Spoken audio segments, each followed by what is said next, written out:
Сегодня мы расскажем вам историю, называемую в Китае великим национальным унижением, которое засвидетельствовал чудом сохранившийся документ от 911 года.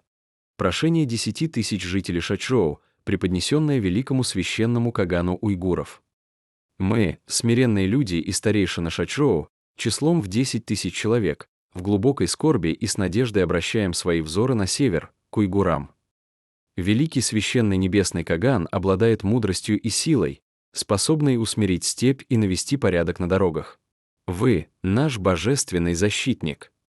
Мы усердно просим великого Кагана проявить милость, прекратить вражду и открыть коридор Хэси для торговли и прохода послов. Мы обязуемся чтить соглашения, посылать установленные дары и жить в мире с вашими подданными уйгурами. Пусть огонь войны угаснет, а караванные пути снова станут безопасными для обеих сторон. Смиренно составлено и преподнесено от имени старейшин, торговцев и 10 тысяч простых жителей округа Шачжоу. Год Синвэй, 7-й месяц. Для Китая, с его концепцией, император, сын неба правит всеми 4 сторонами света. Этот документ — жгучая обида, потому что он показывает: китайский народ признал верховную власть уйгуров. Жители Шачжоу напрямую просят уйгурского Кагана вмешаться, рассудить, защитить и урегулировать их проблемы. Уйгурский Каган — высший арбитр. К нему обращаются с невероятным пиететом, признавая его сакральный, легитимный статус — великий священный Каган. Как же так произошло? Середина IX века. Великий уйгурский каганат, абсолютный гегемон Центральной Азии, распался из-за невиданной засухи в степи, массовой гибели скота и последующей междоусобной войны уйгурских кланов. Не успел Китай нарадоваться, что больше нет империи, которой он обязан платить дань, как уйгуры создали новые мощные государства в самом сердце Шелкового пути. Уйгуры разделились на несколько групп, откочевали на юг и запад в цветущие оазисы Кашгара и Турфана. Часть уйгуров из правящего рода Яглакар переместилась в коридор Хэси на Великом Шелковом пути, вытеснили империю Тибет и основали уйгурский каганат Ганчжоу, который поставил под свой контроль центральную часть Шелкового пути. Вскоре рухнула империя Тан, и китайский полководец армии Гуйцзюнь в коридоре Хэси провозгласил новое китайское государство Цзиньшань, Западная Хань, Золотая гора, и принял титул Белого небесного владыки.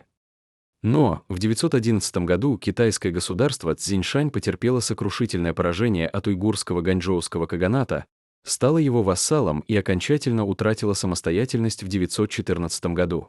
Тогда правитель Цзиньшаня Цао Ицзинь направил богатые дары уйгурскому кагану и попросил в жены уйгурскую принцессу.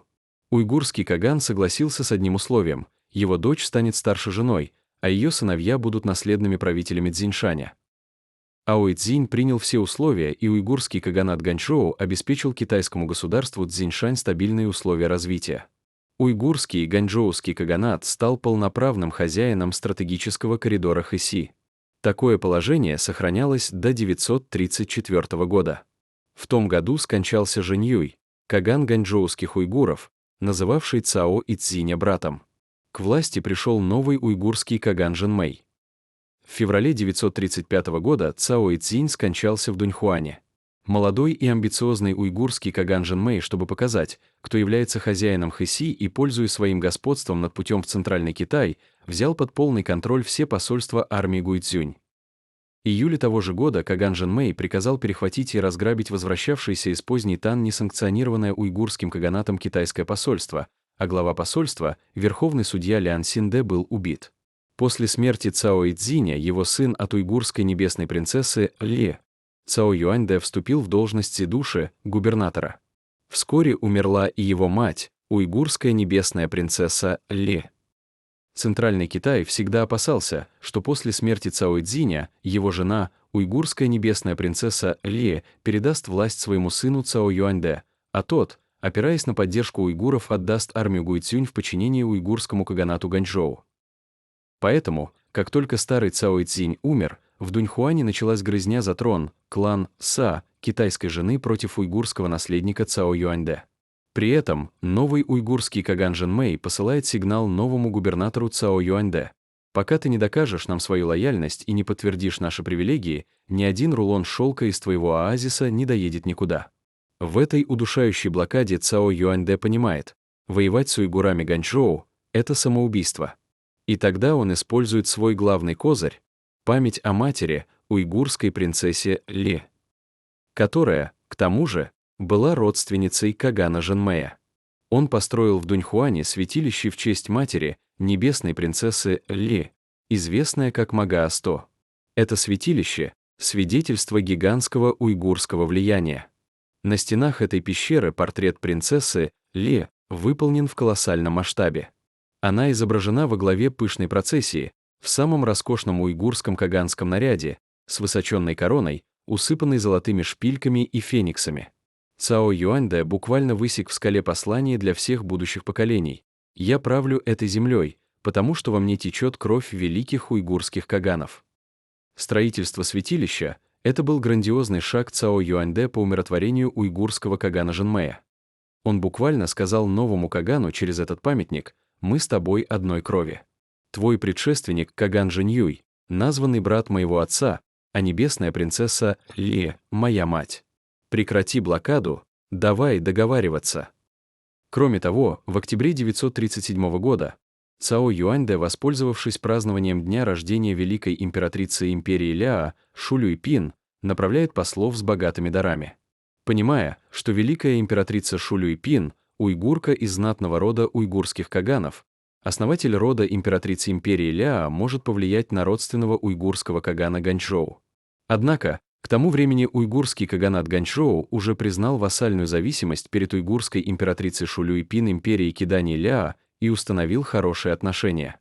Уйгурская императрица Шулюйпин приняла дары, но вместо того, чтобы приструнить ганчжоуских уйгуров, эти чистокровные уйгуры просто урегулировали вопросы между собой по-семейному. В 939 году Цао Юаньдэ умер. Цао Юаньдэ совершил невозможное. С помощью святилища своей матери-уйгурки и тайного посольства к уйгурской императрице Кидани Шулюйпин он удержал свое государство от немедленного уничтожения уйгурским каганатом Ганчжоу. Наследником стал его брат Цао Юаньшэнь. Путь в Центральный Китай оставался заблокирован уйгурским каганатом Ганчжоу, а уйгурская императрица Киданьской империи Ля урегулировала противоречия с ганчжоускими уйгурами, что поставило Цао Юаньшэня в безвыходное положение. В конце концов, ему пришлось склонить голову перед уйгурским каганатом Ганчжоу, направить письмо уйгурскому кагану и отправить послов с дарами для установления добрых отношений. В 944 году Цао Юаньшэнь скончался. Следуя традиции наследования, его младший брат Цао Юаньшун вступил на пост. Придя к власти, он унаследовал внешнеполитический курс старших братьев. С одной стороны, признавал власть уйгурского каганата Ганчжоу, с другой — продолжал отправлять дань империи Кидани Ляо и китайской поздней Цинь, благодаря чему его государство на протяжении почти 20 последующих лет наслаждалось спокойствием. Как раз когда Цао Юаньшун считал, что народ успокоен, внешних войн нет и можно наслаждаться мирной жизнью, возникла новая сила, поставившая государство на грань краха. Этой силой стали шачжоуские уйгуры. Предками шачжоуских уйгуров были те части уйгуров, которые в период расцвета уйгурского каганата жили в районе Кучи. Когда в 840 году уйгурский каганат рухнул под давлением внутренних и внешних проблем, Тибет воспользовался моментом и захватил Турфан и Кучу, подчинив себе кучинских уйгуров. Уйгурский каган Пан Теген во главе уйгурских родов, 15 аймаков, железной рукой повел их на юг и запад, к цветущим оазисам Турфана. Пан Теген разгромил тибетские гарнизоны, отбил город Карашар и основал великое уйгурское турфанское идикутство. Тибет, опасаясь, что западные уйгуры объединятся с кучинскими и окружат их, переселили кучинских уйгуров вглубь своей территории. Вскоре в Тибете кучинские уйгуры начали войну, и Тибет быстро пришел в упадок. Кучинские уйгуры освободились и усилились. Сфера влияния кучинских уйгуров дошла до государства Цзиньшань у северного подножия Целяньшаня, и между ними постоянно происходили столкновения. Лишь после того, как Цао Цзинь породнился с ганчжоускими уйгурами, отношения между сторонами вошли в медовый месяц. Кучинские уйгуры, также находясь под влиянием ганчжоуских, стали поддерживать с ними связь и подчиняться уйгурскому каганату Ганчжоу. Каган ганчжоуских уйгуров стал общим правителем для уйгуров обоих регионов. Поэтому государству Цзиньшань оставалось лишь терпеть появление шачжоуских уйгуров на своих территориях. Более того, чтобы пройти через владение Гуачжоу, Армия Гуйцзюнь нуждалась в шачжоуских уйгурах. Поэтому сфера влияния кучинских уйгуров постоянно расширялась и смещалась на север, и в конце концов они стали кочевать на территории Шачжоу, Дуньхуана и Гуачжоу. С этого времени кучинские уйгуры вышли на историческую сцену коридора Хэси именно как шачжоуские уйгуры или уйгуры Дуньхуана. В то же время шачжоуские уйгуры подчинялись ганьчжоуским уйгурам, и армия Гуйцзюнь не могла установить над ними свою власть. Многочисленные племена на территории государства Цзиньшань под влиянием шачжоуских уйгуров переставали подчиняться армии Гуйцзюнь, что привело к серьезной утечке налогов и людских ресурсов. Вторжение шачжоуских уйгуров поставило армию Гуйцзюнь в безвыходное положение. Чтобы обеспечить бесперебойную связь с Центральным Китаем, государство Цзиньшань должно было поддерживать хорошие отношения с уйгурским каганатом Ганчжоу, которое держало его в блокаде. В то же время уйгуры в Шачжоу, Дуньхуане постоянно проникали в правящий слой государства Цзиньшань. С этого момента началась эпоха уйгуризации государства Цзиньшань. Армия Гуйцзюнь оказалась в очень шатком положении. После нескольких десятилетий развития ничем не сдерживаемые уйгурские силы в Шачжоу становились все сильнее, а армия Гуйцзюнь, подвергавшаяся ударам и проникновению уйгуров, слабела. Наконец, в 1002 году кризис, вспыхнувший в Дуньхуане, окончательно толкнул государство Цзиньшань на край гибели. В это время военные и народ двух областей, Гуа и Ша, недовольные жестоким правлением, одновременно подняли мятеж. Войска Гуачжоу вместе с силами сопротивления в Шачжоу с двух сторон окружили дуньхуанскую резиденцию армии Гуйцзюнь. Правитель Цао Яньлу, поняв, что ему не устоять, покончил с собой. Кто же была эта сила, осадившая Дуньхуан? И кто был тот, кто, под давлением армии, принудил его покончить с собой? Учитывая все предыдущие обстоятельства, можно предположить, что закулисным режиссером или участником этого переворота, скорее всего, были именно шачжоуские уйгуры. Что еще более неожиданно, после этого переворота государства Цзиньшань отнюдь не стало ближе к ганьчжоуским уйгурам из-за решающего участия шачжоуских уйгуров. В период с 1006 по 1020 год они 6 раз отправляли послов в империю Ляо, и империя Ляо трижды посылала послов в Шачжоу. В тот же период империя Ляо 4 раза отправляла войска для нападения на уйгурский каганат Ганчжоу. Под постоянными ударами империи Ляо уйгурский каганат Ганчжоу стал приходить в упадок. К этому моменту амбиции шачжоуских уйгуров наконец вышли на поверхность. Их настоящей целью было взять под контроль власть в Цзиньшань, а затем и вовсе создать свой каганат в Шачжоу-Дуньхуане. В 1014 году у Шачжоу-Дуньхуана появилось два хозяина — армия Гуйцзюнь и шачжоуские уйгуры. Поэтому в исторических источниках, таких как Хуэя и Ляоши, эти две силы часто упоминаются вместе. В посольствах государства Цзиньшань в империю Ляо и Северную Сун часто участвовали уйгуры, а иногда их прямо называли шачжоускими уйгурами Цао.